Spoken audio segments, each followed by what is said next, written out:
കൂട്ടുകാരെ, നിങ്ങൾ എല്ലാവരും താരാട്ടുപാട്ട് കേട്ട് ഉറങ്ങിയിട്ടുള്ളവരാവുമല്ലേ? ഇപ്പോഴും അങ്ങനെ ഉറങ്ങുന്നവരും ഉണ്ടാകും. എൻ്റെ ഓർമ്മയിലും ഒരു നല്ല താരാട്ടുപാട്ടുണ്ട്. അമ്മ പാടിത്തന്ന ആ പാട്ട് ഇതാ.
ഈശ്വരൻ നമ്മയ്ക്ക് കനിവോടെ നൽകിയ നിധിയാണു നീ.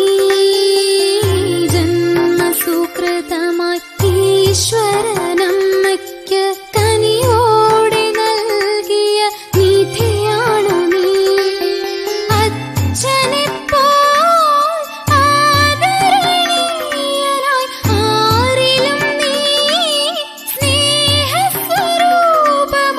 ആയിരം വനവത്സരമതിലാറാടി നീ എന്നും നീ കണ്ണ